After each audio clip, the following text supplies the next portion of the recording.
It's Saturday morning. Keep your favorite footy pajamas on and get your favorite bowl of cereal ready and a large glass of Ovaltine. Curl up on the couch and watch your favorite cartoons because we're talking animated horror on this episode of Attack of the Killer Podcast. Attention planet Earth and beyond. Stay tuned for Attack of the Killer Podcast. Attack of the Killer Podcast. Attack of the Killer Podcast. Attack of the Killer Podcast.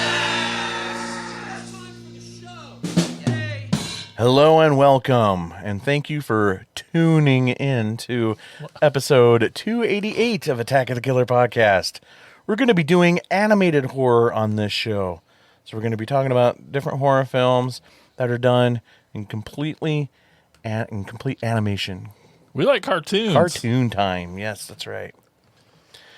So if this is your first time listening, Attack of the Killer Podcast is a horror movie podcast where a group of friends get together with a topic and we discuss films within that topic.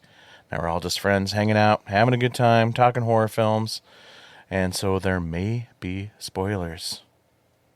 Be warned. Did you know we have a Patreon?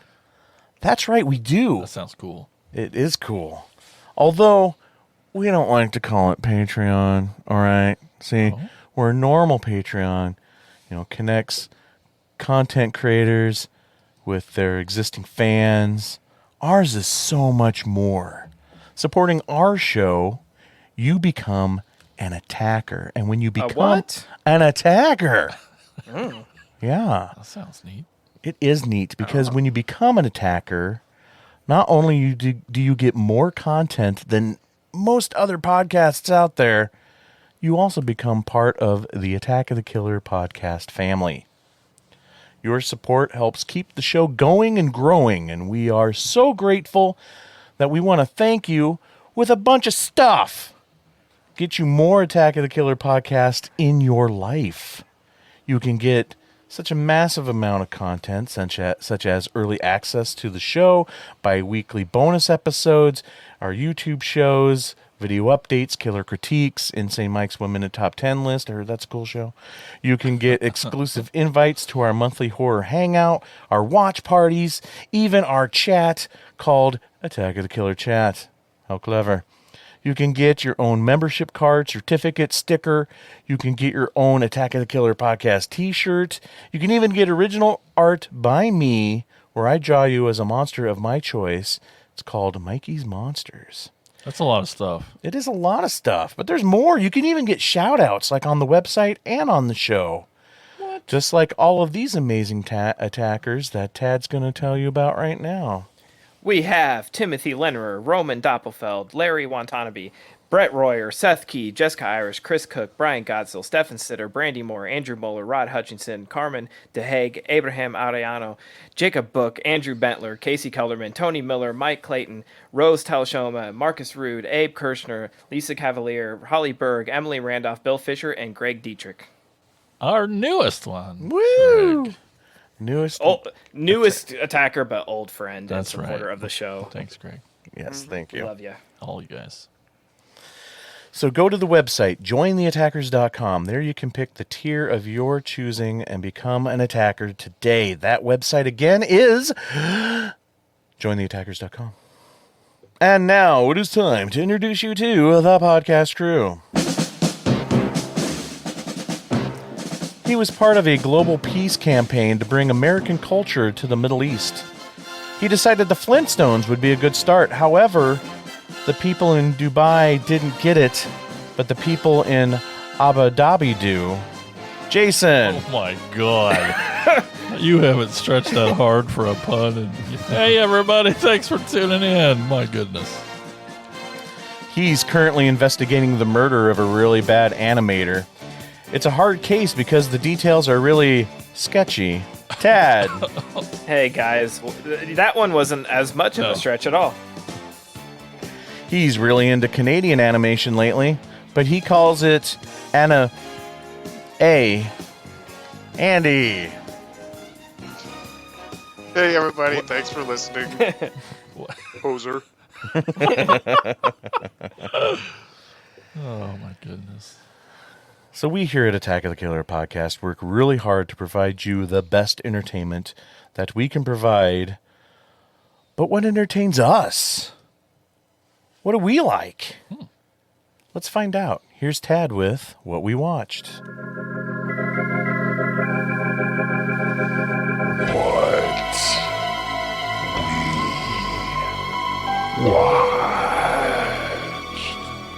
All right, Jason, I want to hear what you've watched. Well, we watched this movie called The Special. Yeah? Yeah, that was a watch party chosen Oh. by Hot Rod Hutchinson. I was going to say, that sounds familiar, but I was not there. You were not. Oh, you guys missed out. It was pretty good. I heard from my wife who was... I can't believe she. Yeah, it's a movie. Thanks, Hot Rod. Enough about that. I've been on a Michael Shannon kick, and Nice. I thought that I'd just watch even heavier, nastier, more depressing shit. So I watched the little miniseries Waco: The Aftermath. Oh, man. wow. Yeah, going dark. Yeah, and it's actually great. It's got him, John Leguizamo, Giovanni Ribisi. It's fantastic. I think there's like 5 episodes or so. It's great. It's obviously all about Waco, and then a lot about the Oklahoma City bombing. But Michael Shannon, he's a stud as always. Michelle and I watched Super Mario Brothers just the other night. That was really fun. Sweet. Finally got to see that. Loved Mario it. and Cho. But the one I'm excited I finally did get to see, because all y'all won't shut up about it. I'm like, I couldn't take it anymore. I saw Evil Dead Rise. Oh, sweet. Cool. Yeah, it was pretty good. I don't know if you heard that yet, but I know I'm late. But hey, turns out y'all were right. It's really good. Damn Skippy. I liked it a lot, and that's what I watched. All right. Andy, what have you watched? Well, tell you the truth, nothing new. I've been revisiting some classics. I watched The Prowler. Ooh, Love Sweet. seeing that guy's head get turned into pie filling. What? That's gross. awesome. I think Scream Factory needs to get on the ball and give us a Blu-ray 4K with a Prowler action figure with the pitchfork. And Yes. if they're doing Harry Warden, man, they got to do Rosemary's Killer, man. Come on. Yeah. I rewatched. It's kind of. I'm kind of like with. You know how Mike is with Neon it. Maniacs? He like puts it in to go to bed, Yeah. and it Yep. lulls him to sleep. And we watched it on the show because I requested it. But I'm a Highway to Hell guy. Oh, with, cool. Yeah. Oh. I've been rewatching that. I like rewatched it twice. So my wife's just like, "Are you watching this again?" I'm like, "Yeah, leave me alone." I might see something new. But yeah, just the Chad Lowe, all the Stillers apparently, Yeah. and just yeah, Gilbert I just Gottfried like as that's just Hitler. exactly. It's just a fun movie. It's always fun to revisit.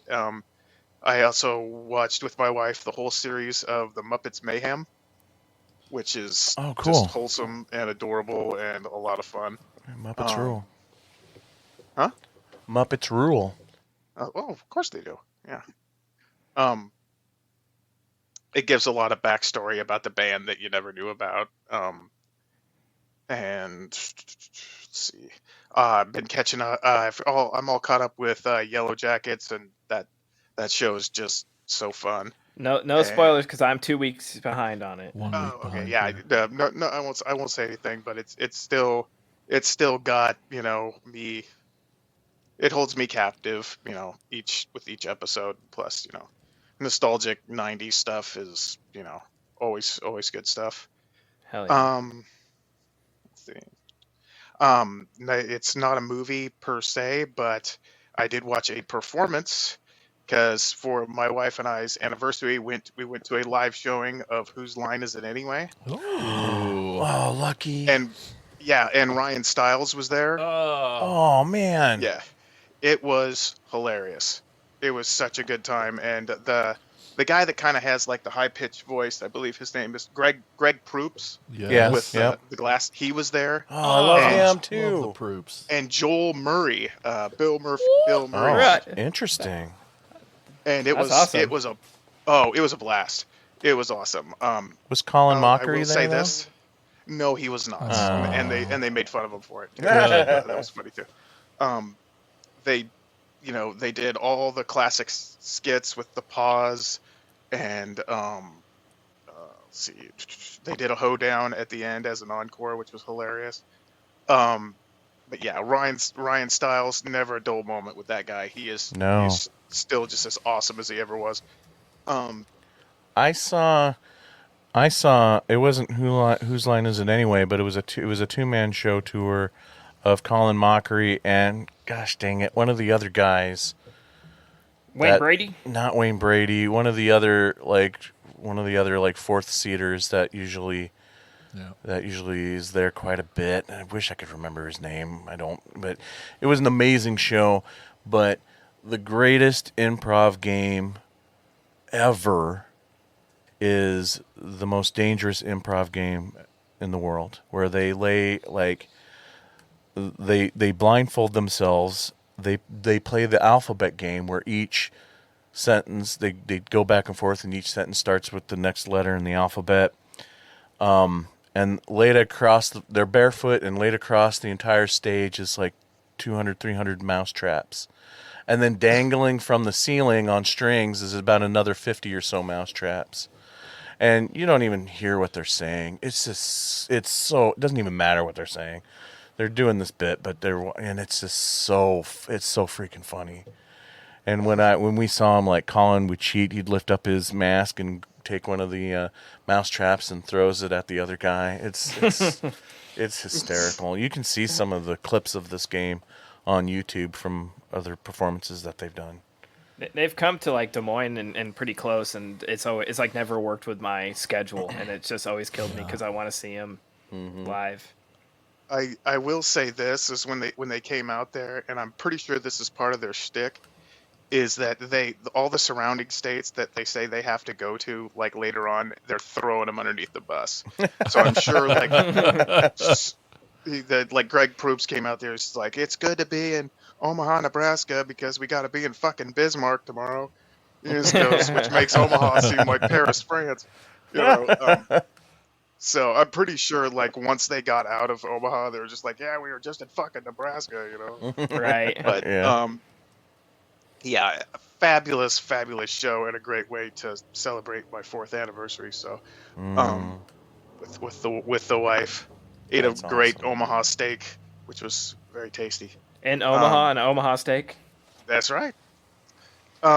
Also, just last night, this might be another couple times watching, just to drive my wife up the wall, I started watching Slumber Party Massacre 2. Sweet. With Christopher Minod, you got, like, I don't know, like Richard Grieco cosplaying as Andrew Dice Clay as the killer. Or Yep. whatever. They show that on like the Shudder channel like all the time. Like, I swear you can throw one of their 3 live channels on, and it's like there's Slumber Party Massacre 2. I've seen it so many times, but starting at different parts. That's one of Brandy's all-time favorites. She can quote I it got like constantly. when I was getting horror boxes, little box of horrors, they gave me like a 3D printed version of that guitar. I've seen that. Yeah, it's I had like an old McFarlane Jason Voorhees. And Yes. That's what he's playing. That's what where I've he's seen playing it. now. I was like, where did I see it? Oh, Andy had the picture of Right.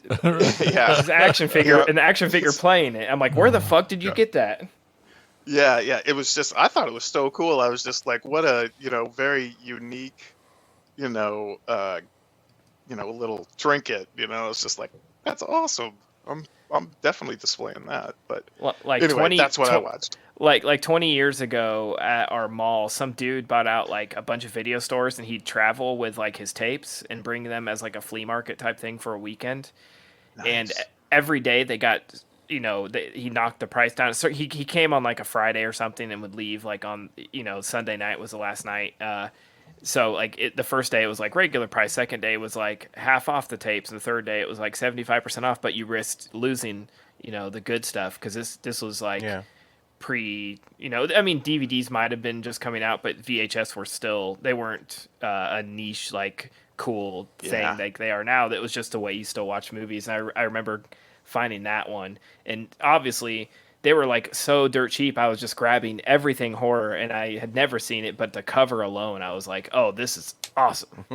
And I still have a lot of those. I still have a lot of those tapes because they're the old clamshell type ones. And Oh, I have nice. I have a copy of Halloween. I think Texas Chainsaw and a few other like classics from that sale that were just. I don't think I ever watched them. Just having the VHS tapes was cool, but. I always think whenever I think of that movie, I just remember that like summer that guy came, and it was like bliss. Like I couldn't even, I wasn't even like, I wasn't even old enough to drive yet. So it must've been like 20 something years old. So like, dad would have to take me out, and I would just like save up my money, or I just had money saved up and just blowing it all on VHS tapes. Good times. Oh yeah. Anyways, now I've lost my train of thought. Have I asked Mike? Have you? No. Nope, haven't asked me yet. Mike, what have you watched? Oh, thanks. I haven't really had a chance to watch too much lately, but Simon and I were super excited that Rick and Morty season 3 is finally streaming, or season 6. Why did I say 3? Season 3 is finally, I did it again. Rick and Morty season 6 is finally streaming, so we marathon that in one night. Which is easy to do. It's only like 12 episodes, Is that a 20 good minutes show? long. Oh, we love it. It's so funny. It's got that crude humor that you get from like, South Park and stuff, but it's just so much smarter than all of it. So we love it. We marathon that. And then just the other night, Simon and I watched Bullet Train. I hear Oh, that's fun. 3.5 stars from Tony. Sorry. Oh, that's Yeah, right. they just did that on their podcast, Oh, right? did they? I haven't. Oh, nice. I'll have to check that episode out. I haven't listened to that one yet. Anyway, but yeah, speaking of That's a fun Michael movie. Shannon, Right? but it's a lot of fun. Have you seen it? Oh, yet? yeah. Okay. It's awesome. Yeah, it was we loved it. It was so much fun. It's like everything we want in an action movie. You got that, got that mystery element. You got some good comedy. You got that high octane camera work and What was the duo's names? Tangerine and Lemon. Yes, the absolute best part of the whole movie. Oh yeah, I was sincerely upset every time they died. It felt like they just kept dying throughout the whole movie. But yeah, but when it was official, I was legitimately upset. Some cool little cameos in there too, yeah. which was fun, and and loved like all the backstories and how things intertwine and all that, and it's good, really good. Really good. I need to follow that director more because apparently, he directed Knives Out and he directed Deadpool 2. So, and you could totally tell. Yeah. Anyway, that's all I have watched. I wonder what Tad's been watching. Well, I know you're making a nice segue, but I think you all know with the film festival 2 months away what the hell I've been watching. But because no one else had mentioned it, I guess I got to throw out the Joe Bob Joe Bob movies. did one, Yeah. so- So he showed. I'm trying to think of this week. He showed The Mutilator, which I've seen several Yes. times and love, and it's like a Love perfect Joe Bob. Like the Fall Break, right? Yep. And just falls. It's like the perfect, Last Drive-In, Joe Bob. Just a typical movie that would fit That's a right great into movie. his. Yeah, and so much fun with him. And then he follows it with Possession, which I had never seen. I had to get out of that I one. need to see that. Such a No, you weird don't. choice Oh, for a double I guess feature. I think you do need to see it just to say you saw it once to get it out of the way. It's good, but again, it's like heavy shit. And Kind of, yeah, real downer. yeah, Oh, and yeah. and I feel like I don't know, this season with Joe Bob's been weird because it was he did like a Mom's Day theme the week before, and it was like the Babadook and the Mothers, which was like an exploitation jungle movie. So he's done like funny, typical Joe Bob crazy movie, and then followed by like a serious, deep movie. He did, Tigers Are Not Afraid a few weeks ago, and it's just like That's so good. it's so good, but it's hard to. I mean, Joe Bob does a great job of handling it, but it's just he's been doing this like yin and yang type thing where it's like crazy movie and very dark, serious, good artsy type movie, and I'm all for it. The fan base is sort of split, but I had never seen Possession. I'm glad I saw it. I don't know if seeing it with Joe Bob the first time is the best way to see it because. I mean, maybe it is because it gives you a little bit of a break from this fucking sadness, and hearing like he almost comes in to remind you that it's a movie and these people aren't actually getting fucking fucked up. It's like that it's like that they're acting and what went behind the scenes and stuff. But that and I mentioned it. I don't remember. It was probably off mic, but.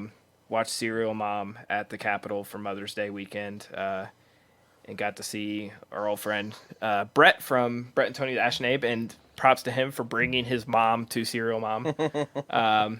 And she was probably the laughing the loudest in the crowd, so we know where Brett gets his sense of humor. And then got Mr. Godsill was sitting right next to me, and we all had such a good time. It was my first time seeing it on the big screen, and it's just so much fun with a group. So that's what I watched. I love Serial Mom. I mean, I'm just a huge John Waters fan. And I can't remember what podcast I was listening to. Serial Mom got brought up and how it's like so different from John Waters' early work. And it's more, mainstream, family friendly or whatever, but it's not. There's still a lot of John Waters in it, and I had forgotten that. And when the girls were younger, we all sat down and watched it together. And I'm like, oh crap! As things were happening, I'm like, oh yeah, I forgot. There's a band called the Camel Toes. Yeah, and they have giant camel toes. Or there's a lot of like references to like Russ Meyer's movies and guy jerking off to giant. Booby Giant, women. Yep. Yeah. So, But it has Don Knotts in it, so it should be wholesome. Matthew Lillard's first movie. was that his first movie? Really? Yep. Oh wow. Wow. Wow. Jumping in I with guess you both could. feet, man. I guess you could tell because he's not spitting in this one. He hadn't developed that part of his acting technique yet. All right, so let's get into some animated movies. Speaking of Shaggy, let's get into some cartoon movies here. Jason, what is the first movie we're going to be talking about tonight? The first movie is a pretty cool ass movie. It's from 2013, and it's called Extraordinary Tales.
Christopher Lee, Bella Lugosi, Julian Sands.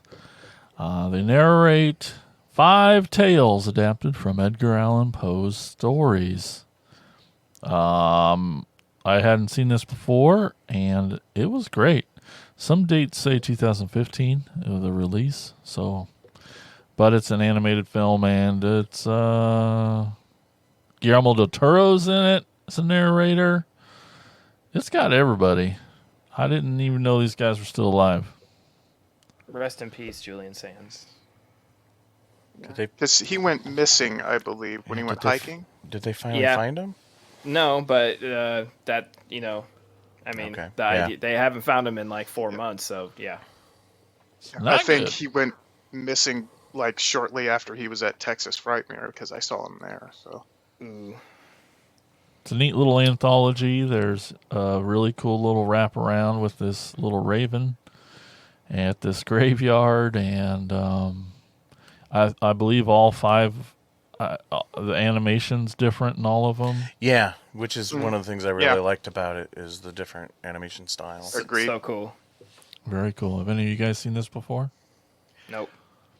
I watched it a few years back, but it was nice to revisit it, and I think it's, to the best of my estimation, it follows the original Poe stories a lot closer, because I was my first introduction, because I never read Poe other than some of the poetry, but my first exposure to the actual stories were the Roger Corman films, Yeah.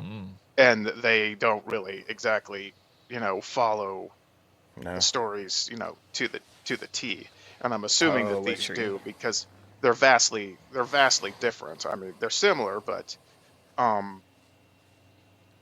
yeah, I mean, just like the different animation, like particularly I almost had to laugh when I watched The Fall of the House of the Usher, because like Roderick Usher is like 7.5 feet tall, and he's got like this little Danny DeVito guy looking after him, but they're all really well told, and I particularly I was getting strong Sin City vibes from the Telltale Heart, the way that it was animated. Yeah, that was And in I my was notes. just like, man, I'm digging this. It's like all they got to do is add a little color, and then they did when he was, getting them boarded up. So I was just like, I mean, it even works as a story. The way that they presented it, it even works as a story that could be presented in Sin City if it was a little bit more, grittier and a little bit more hard boiled, in that sort of, film noir sort of sense. But yeah, really, really well done. And with the case of Mr. What's Valdemar. the Valdemar, of course, they had a guy just purposely drawn to look like Vincent Price, in my opinion. Oh yeah. Yeah. Yeah. But yeah, great storytelling all around. I like the wraparound, with Poe, because all his stories are just, I don't, why are we drawn to stories of such, misery, because you look back at Poe and his life in general, it was just always just miserable shit. Mm-hmm. Just he's so heartbroken, and he's just so just grim and bleak, but we all love him for some odd reason. If he knew how much people loved him, he probably wouldn't have felt so damn bad. But Yeah. anyway, yeah, it was very nice revisiting this one. Well, this was a first time watch for me, but it has caught my attention a lot scrolling through Shudder over the years. So it was like one of the first ones I wanted to do for this episode. But yeah, I love how each one has its own different animation style. They couldn't have picked a better selection of narrators. All of them, I could just listen to them read me the phone book, And for those of you out there, the phone book used to be something you'd get in the mail that would have everybody's phone numbers listed in it. Junk mail. Anyway, but my favorite one out of this was Tall Tale Heart, which is my favorite Poe story anyway. But yeah, I loved the animation in it.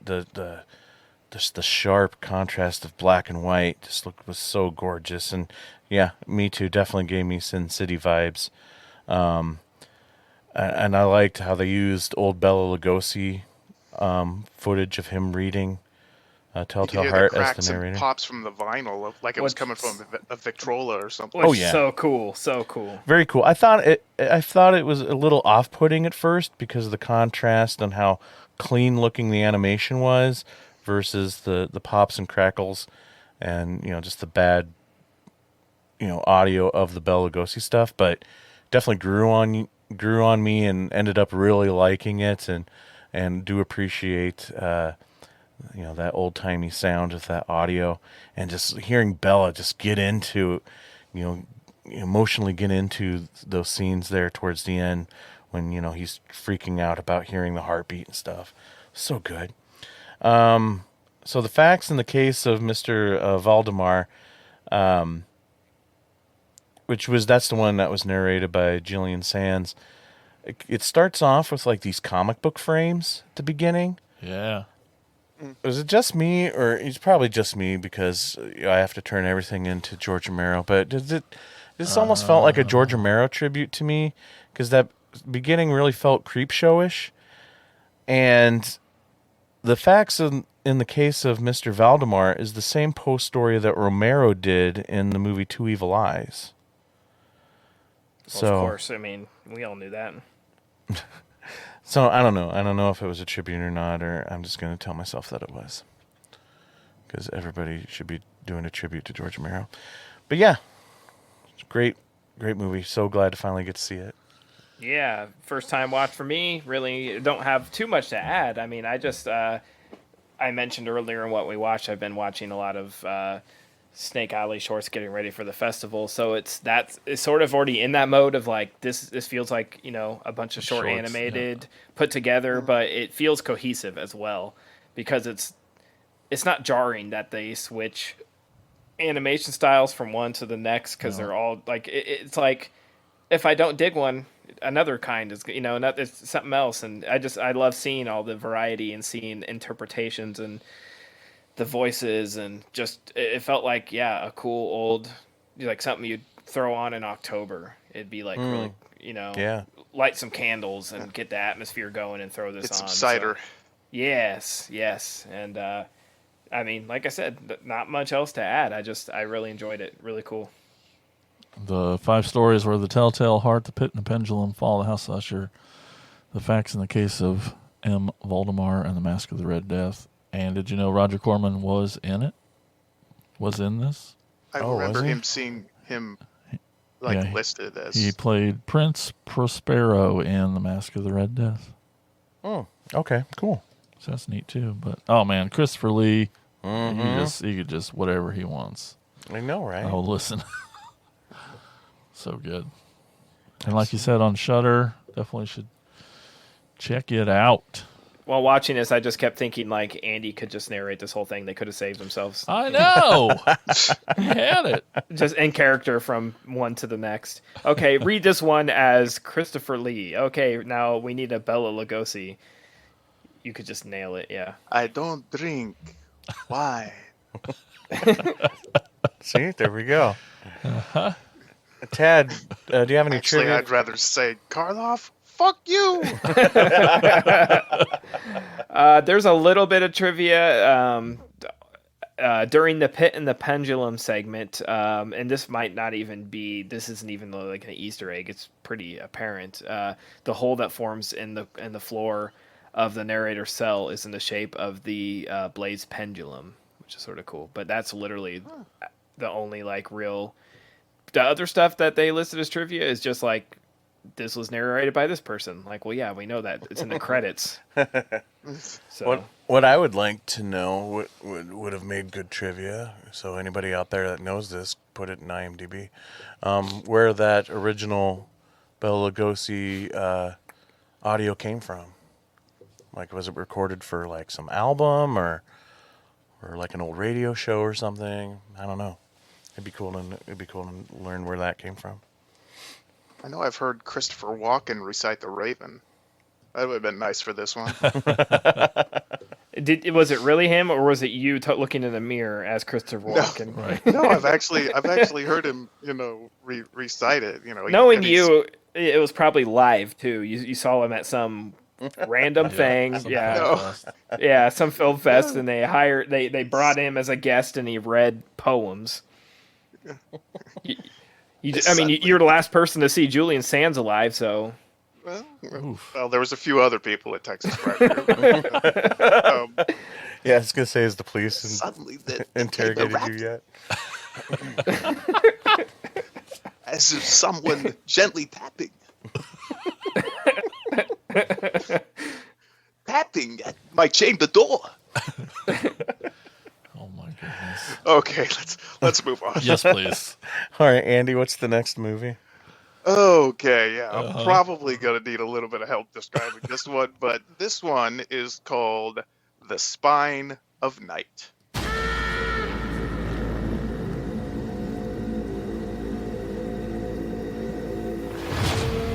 There are so many things that man cannot know. The bloom is the last light of the gods. The sacred bloom traveled, and my dreams traveled with it. It is unspeakable power. Whatever you dream, you will have. It's too late to change what has happened. But not too late to change what will be.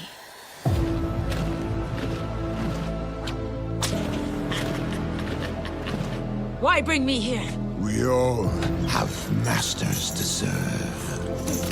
She will know sorrow.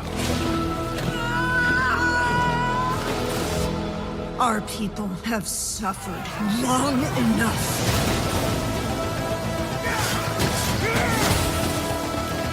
I am enlightened.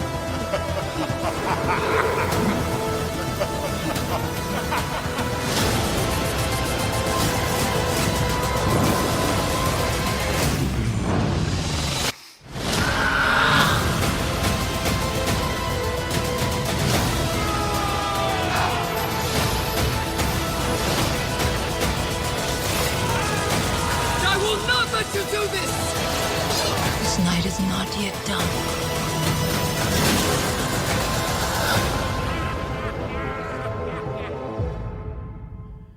An ultra-violent epic fantasy set in a land of magic follows heroes from different eras and cultures battling against a malevolent force.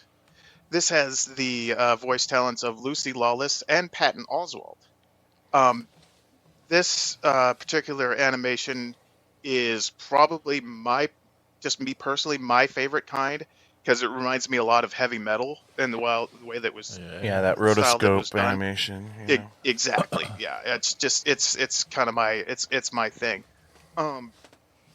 It basically follows this they call her the Swamp Witch, I believe, and her name Lucy Lawless voices this very naked all the time gal named Zod, and she's this, and I'm not trying to be a pig here, but this movie had to be written by a woman because this is all about, who owns, who has her sacred scarf and they won't give it back. So no amount of bloodshed should be said, spilt, excuse me, over an article of clothing. But anyway, it's basically she holds the powers of this mother swamp as far as I can tell, and most of the powers are in this sort of, I guess it's this blue boa made out of flowers, and she wears it around her neck, and she can conjure spells with it, and whoever has it, has the power.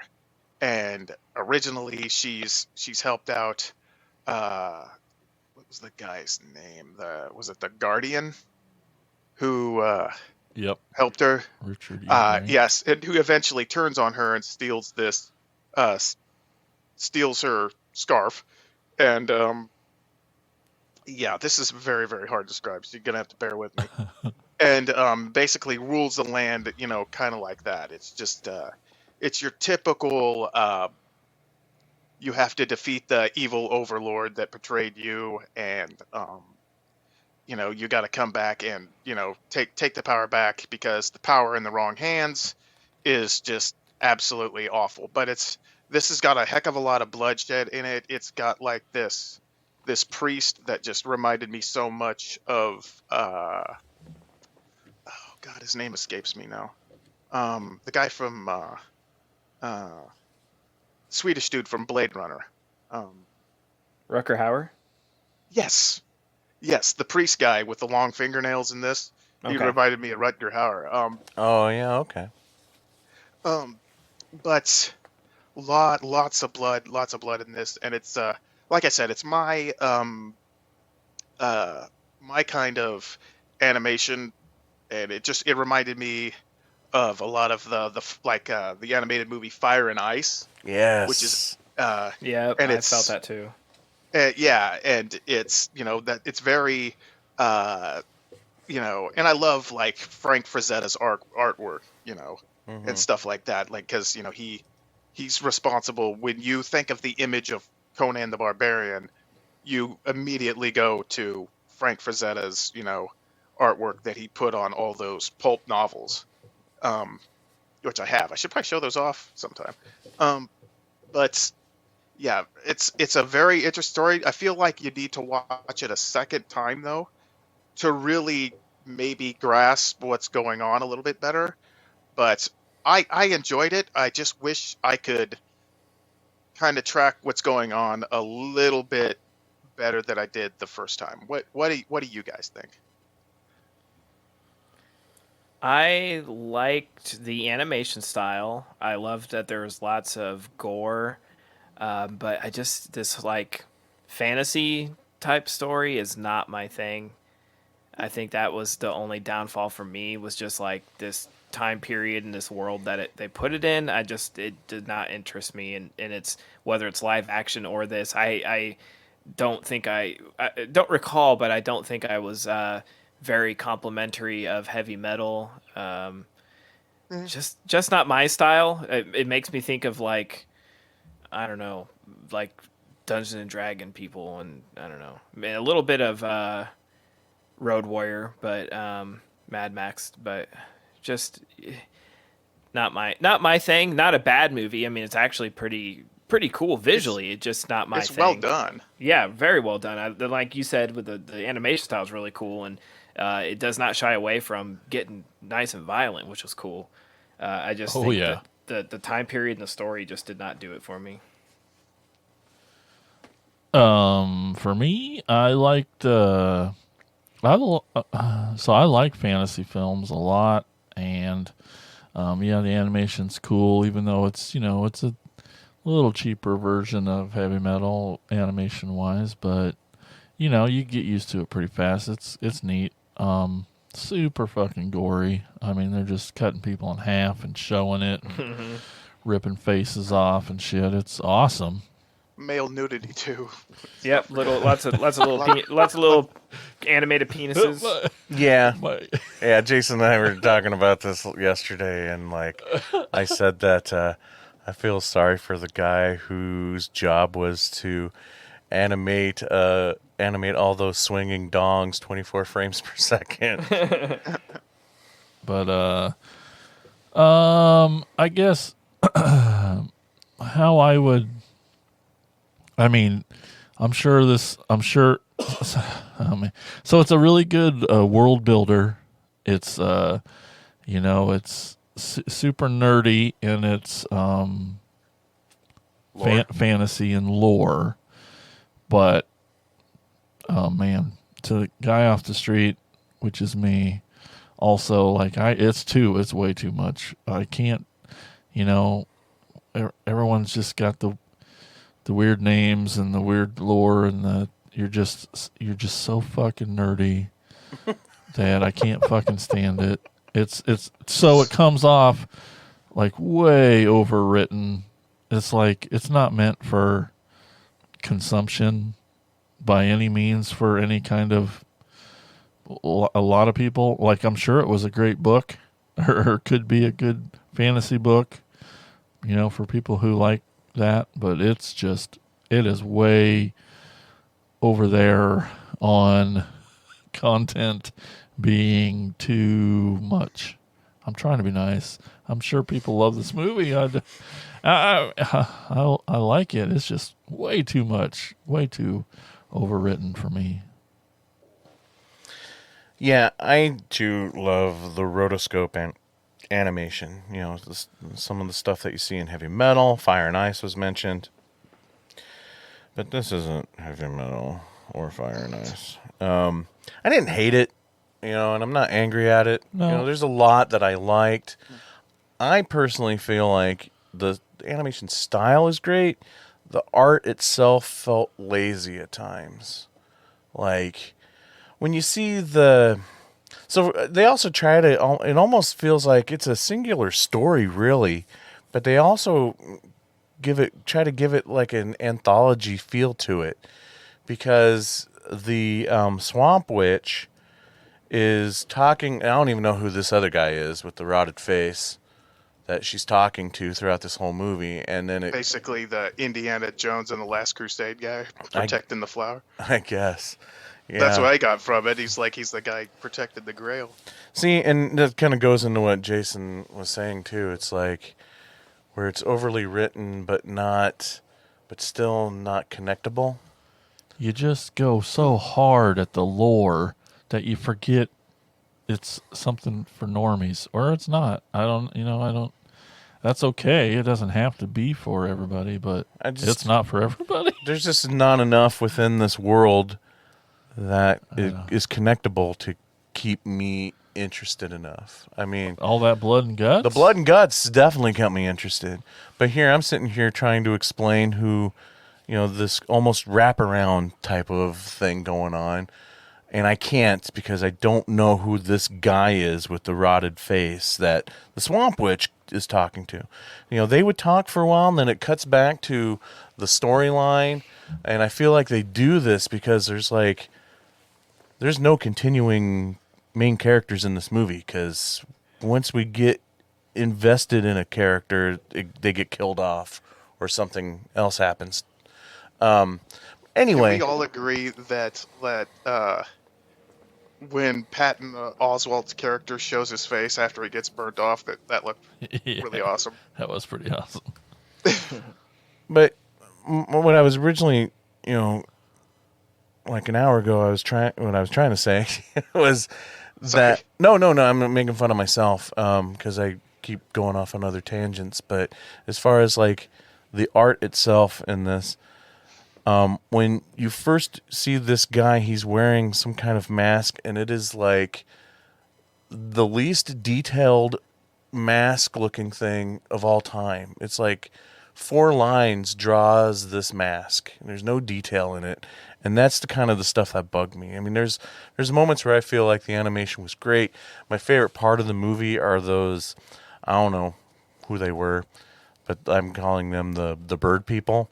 The guys with the glider wings and the bird skulls for masks. Like, that was my favorite segment of this, and just the total destruction they were causing, and all the blood and gore. And I thought their look was cool with these like long beaked bird skulls for masks. Again, practically naked, but then like these glider pterodactyl type wing things. And high on a space cycle. I mean, look, if you guys are listening to this and you haven't seen this movie, listen to our description. This will either pique your interest and go, that sounds like my thing, or you're gonna be like me and just be like, this sounds dreadful. Because explaining it makes it even worse for me. Like I feel man. Now I feel like I like it even less somehow. Just listening to Mike talk about it. If you want to go, the guy with the bird beaks and I'm like, oh my god, yeah. Ugh. If you want to go balls deep in ancient, we just gave away a bird fantasy story, then this is great for you. But Yeah, it's not my thing, guys. That's okay. You're not a everything sword and sorcery guy, though, Tad. I don't No, think I'm you ever not. have been. No.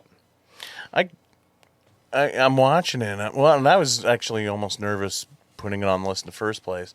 I mean, I know you guys don't get hung up on where things fit in the genre for the show, but I was really questioning it. And after watching it, I'm like, yeah, why is this on Shudder?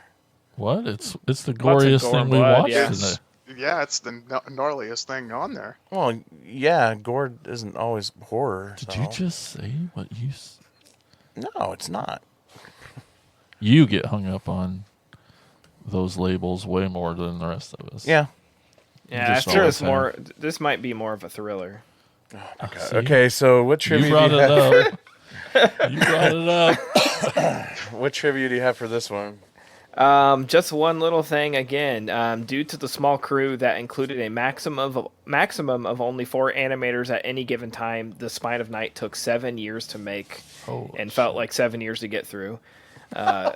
I started it So last harsh. night and I was falling asleep, so I had to pause it, and then I forgot that I didn't finish it, so I started I had to play it again at like 6:30. And literally the first name of the credits came on as I was logging in to record this. So it's tough, guys. 7 years. That's too long Yeah. Yeah. for a movie to feel. Okay, Tad, what's our next movie? Our next movie is Coraline. Coraline Jones always dreamed of finding a better world.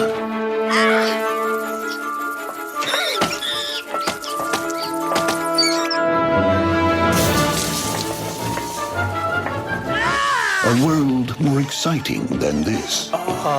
But never did she imagine that she'd discover it in her own home.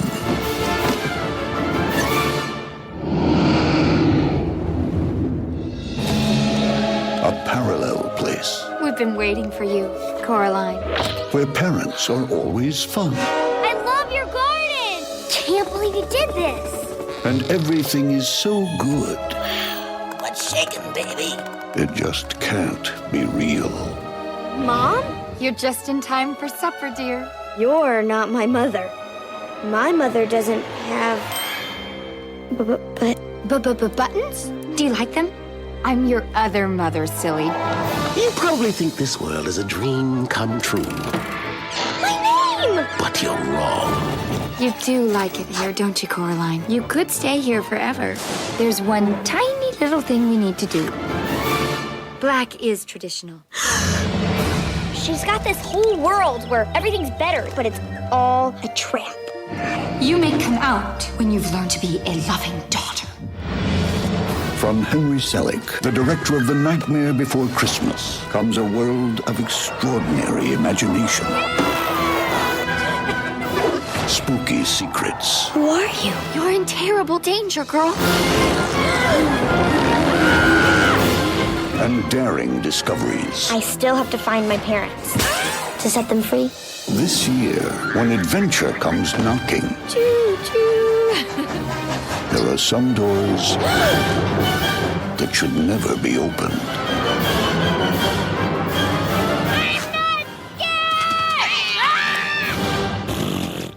Coraline, written for the screen and directed by Henry Selick, presented in Real D 3D. All right, Coraline, directed again by Henry Selick, based on a story by Neil Gaiman. This is a Leica studio film. While exploring her new home, a girl named Coraline discovers a secret door behind which lies an alternate world that closely mirrors her own, but in many ways is better. She rejoices in her discovery until other mother and the rest of her parallel family try to keep her there forever. Coraline must use all of her resources and bravery to make it back to her own family and life. I am absolutely team Leica Studios. Everything they've touched is gold for me. I love this movie. I don't put it at the top of my list like a lot of people. I think this is like a lot of people's favorite from them. I think it's fantastic. I love it. It's beautiful. It's well written. It's well animated. It's like this is right up my alley. This is the perfect one for me. I do like Paranorman a little better, but Kubo. I like Paranorman, probably Box Trolls next, then this, maybe then Kubo, but Missing Link. I mean, they're all having the worst Leica movie is still better than anything else. I love that studio, and this movie rules. Not my first time watch, probably something I'll watch at least every couple of years. Love it. I'm assuming everyone else has seen this before. I have not. not. This was a first time watch. Yeah, me too. Me too. 3. Wow. Always meant to. I think I had owned it for years. I just never got around to watching it.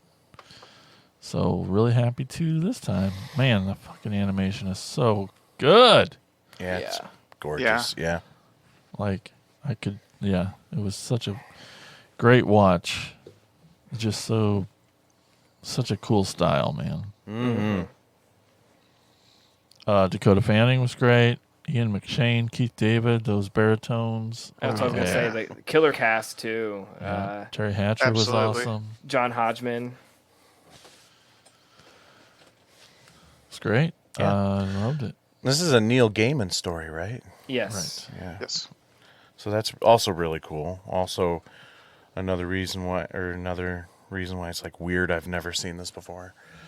Being a Neil Gaiman. But yeah, this is definitely a lot of fun, and I'm like you, Ted. I think Paranorman is probably my favorite of the studio, but they need to keep going. They need to keep doing more because I've loved everything I've seen of theirs, and I mean, their stuff, the projects they choose to do is right in our wheelhouse, right in our sensibilities. So, and this one's definitely no different. There's definitely a lot of bizarre outside the box storytelling elements going on here, yet like it still kind of has a traditional story feel to it with where the direction of things go. But and all the just because all this weirdo side characters are a lot of fun, just this was great. I don't know what else to say. I know it's too good. Go ahead, Andy. Sorry. It's cool. This is what I like big on the podcast sometimes because this is not a movie that I would have actively set out to watch, but I'm so glad I did because I was so entertained by it. Other times, there are other movies that I wouldn't actively set out to watch that Mike picks, and let's be honest, some of them are real shit bombs. But this is not one of those times. I also got a lot of strong Little Monsters vibes from this, where you go. Where Fred Savage, he goes underneath his bed and he goes into this world where everything's so much better and you get to have so much fun. Where Coraline has the door in her cat tunnel or whatever that thing is. But of course, if you stay too long in this perfect world that has this veneer of everything that's so great, but underneath it's just absolutely awful. You stay too long, you're going to pay, a hefty price. Then I love the animation. Everything looked great, down to the button-eyed father, the bad father, I guess, riding that giant praying mantis through the garden. I mean, just really innovative and cool stuff. And I will say this: I connected to it a little bit because Wybie, he looks like a lot like my nephews did at that age. I have twin nephews, and they look exactly like that kid. Wow. And they behaved like him too. They were ornery, and they had same skin tone, same hair, and I'm just like, oh my god, it's Titus and Asher, you know. And so I mean, that just warmed my heart seeing that, and but yeah, and at times, you know, it's even at times when it was trying to be cute, it just looked really uber spooky. I mean, it bothered me more than I thought it would, seeing, you know, YB's face sewn into a smile. In the Right. other one. I'm like, oh man, what the hell, dude? Come on. But yeah, all in all, it's just it's a pretty darn good movie. Good gateway horror. Yeah. yeah.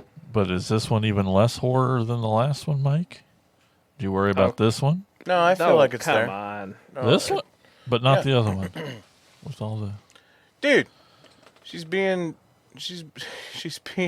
persuaded by like a spider lady monster. Yeah. Okay. How much horror can you get? Eyes, buttons for eyes. Come on. Yeah.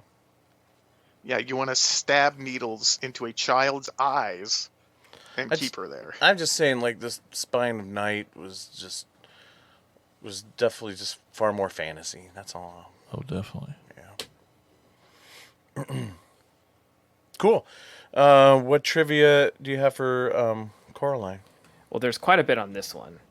Over 130 sets were built across 52 different stages at the studio, spanning 183,000 square feet. The 52 different stages were the most ever deployed for a stop-motion animated feature at that time. I imagine they probably beat their own record for... I've loved watching... I have the actual books, too, like the hardcover art of cool. the books for most of their movies. I don't think I have this one, but I do have... Box Trolls, I have Paranorman and Kubo, so I imagine they have this one out there somewhere. But watching the special features on these movies is, to me, almost better than the movie itself. Like, I remember when my niece was really young and she was getting into Nightmare Before Christmas, and then she really liked Box Trolls, and it was like, is she ready for Coraline? And Paranorman, we watched them, and I was like, she's like, that's really cool. I'm like, wait till you see this, and showing her, like, they do that thing where almost like they show them doing the stop motion, but they fast forward it, so you see the actual, you know, animators and puppeteers, and it's just mind blowing. The on-screen snow was made from super glue and baking soda. Cool. There were 24 different puppets of Coraline used. In the making of the movie. Each one took 10 individuals and 3 to 4 months to construct. Initially, the film was going to be live action, and Dakota Fanning was actually going to physically portray Coraline. When it was decided instead to make a stop-motion animated film, Fanning was asked if she would still be interested in providing Coraline's voice. She said yes, as she thought it would be fun to do, and grew even more excited when she saw what Coraline was going to look like. Aw. So I'd be curious. I mean, I don't ever see Leica, they're an animation studio, so they're not going to go the Disney route and remake all their movies in live action. But Hope not. This could be like more nightmare fuel if it wasn't animated. True, yeah. Dakota Fanning with a blue bob haircut. Yeah, and yeah. Dressed like the Morton Salt girl. That's true, yeah. All right, well, awesome. So that's it for the animated films for this episode. Don't worry, though, there's still a lot more Attack of the Killer podcast to come. We're going to take a quick break. And yeah, I know, right? When we come back, we will have our segments portion of the show. First, you're going to hear a promo for our network, the Prescribed Films Podcast Network. The PFPN is home to over 40. We're getting there. Maybe by the time this comes out. Maybe. Yeah. 30 shows right now, including Screams from the Basement. Screams from the Basement with Sam and Casey is a bi-weekly horror podcast in which two friends discuss all things horror, including new, recent watches, horror collectibles, and more. Check them out in all the shows at thepfpn.com. We'll be right back.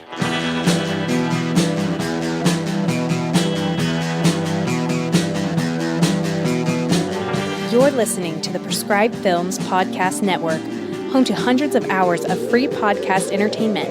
The shows on this network all have a common goal, providing you with the best discussions about movies and other forms of entertainment media.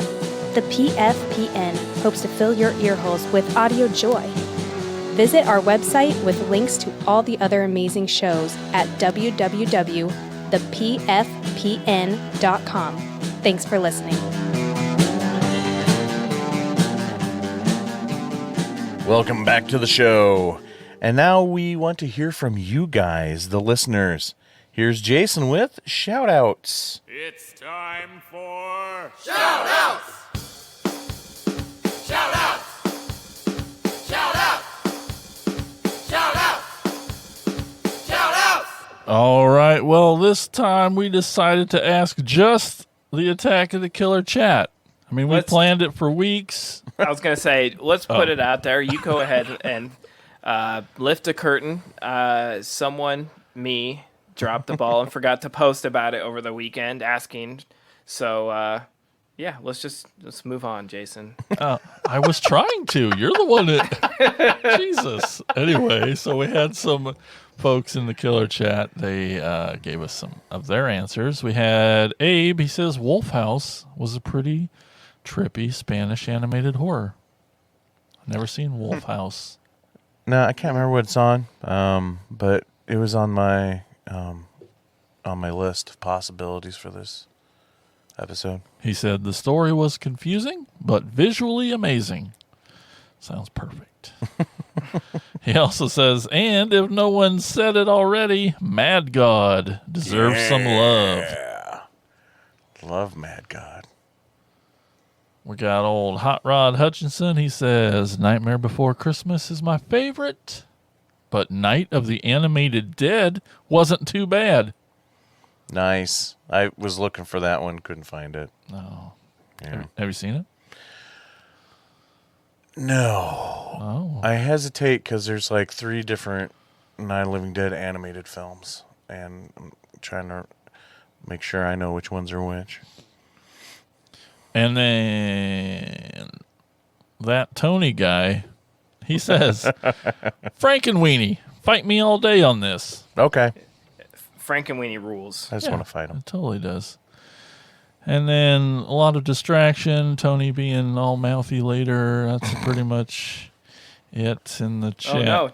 Tony said, and if no one said it already, Mad God deserves some love. He So just copied and Abe's. pasted it. Yeah. Yes, Tony. Someone already said it. That's why I didn't say it. Okay. And Tony also said, Abe sounds like a cool guy. We should hang out. That's true. He does. I shouldn't be reading his things because I'm encouraging bad behavior. Exactly. What are you doing? But we also do have a voicemail. Woo! Hey, everybody, Attacker Brian here, and it sounds like this episode, the podcast crew is covering animated horror. And I have a little one, and I have other kids that are a little older, so we've been through Frankenweenie and Monster House and Paranorman Hotel Transylvania. We've been through that phase, and we're slowly moving to the phase where we get Spirited Away, which I saw last year at the Orpheum Theater. First time watched, loved that one. And when you get really big and grown up, you get to watch some Japanese animated horror like Wicked City, which is probably my favorite animated horror movie, and it's pretty batshit crazy, that is.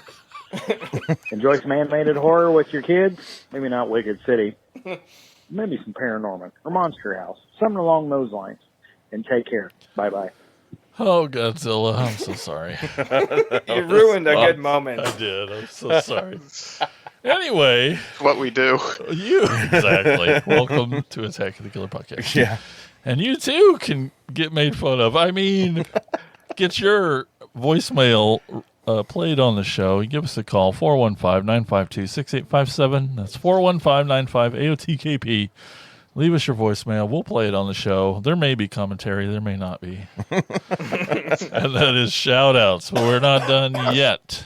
I feel like, sorry if I may interject, I can't believe nobody mentioned Vampire Hunter D. Oh, yeah. Yeah. Yeah. It's a good one. I don't think I've seen it. I've seen the cover. That's a classic. It's a good one. It is a good one, and it was on my list as well, but I couldn't find it streaming anywhere. So. Animation part 3 Coming up. Yeah. And that's shout-outs. But we're not done yet. It's time to get over to Insane Mike. It's time for Insane's Picks.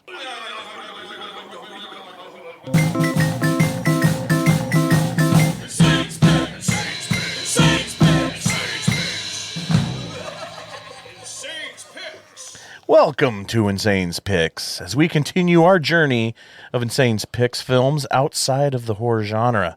So if you're not familiar, Insane's Picks are films that are cult films, bottom of the barrel films, the weirdest of the weird, Z-grade films, and so on. Now, I love teen sex comedies of the 80s, even though I understand there's a lot of them that are kind of problematic nowadays. But I still love films like Revenge of the Nerds, Up the Creek, Porky's, Zapped. However, with all of the raunchiness in these films, there are others within this subgenre that are so low budget that they have to overcompensate the exploitation to make up for lack of production value. And no one knew this better than film director Richard Gabby and his film Virgin High from 1991. Virgin High is a direct-to-video sex comedy directed and starring Richard Gabby. He plays Jerry, the boyfriend of Christy, who is sent to Catholic school by her strict parents. Jerry tries to sneak into the school so they can have sex, and he tries to sneak into the school disguised as a priest. The film stars Richard Gabby, Tracy Dolly, Linnea Quigley, and Burt Ward. That's right, Robin himself. He plays Christy's strict father that when Christy, in the beginning of the film, accidentally exposes her boobs right in front of her parents, he actually has the line, "Holy handful." Linnea Quigley plays Kathleen, the villain of the movie. She bullies and extorts money from all the girls and is new girl Christy's rival. Now, Linnea Quigley was 30 years old playing a high school girl in this film. The film is also known for the very first on-screen appearance of Leslie Mann, who plays, quote-unquote, Squiggly Girl. As 80s sleazy sex comedies go, it has a bit more of an innocent charm to it. Not saying it doesn't come off problematic in scenes. Basically the male lead scams and manipulates in order to try to have sex with Christy, and he's got two pervy friends that also try to sneak into the school and hoping of hooking up. However, Jerry and Christy never really do have sex, and the other two nerds, by the end of the film, are more excited just to have attention from girls than worried about getting laid. The sleaziest part of this movie is the opening scene where Christy is asleep in Jerry's car and he tries to unbutton her shirt.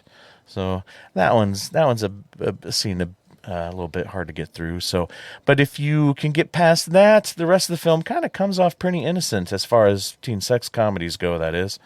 So for this Insane's pick, I say check out 1991's Virgin High. Fine, I will. Do it. And that is all. That's all, folks, for another episode of Attack of the Killer podcast. Be sure to subscribe to our YouTube channel and our Facebook page. We also have we're also on Instagram, Twitter, TikTok. Be sure to leave us reviews and stuff like that. And oh hey, join the cool kids and become an attacker by going to jointheattackers.com. Thanks, everybody, for listening. Hope you guys enjoyed yourselves, and we will talk to you on the next episode of Attack of the Killer podcast. See you then. Oh no, could this be the end of? Attack of the Killer Podcast.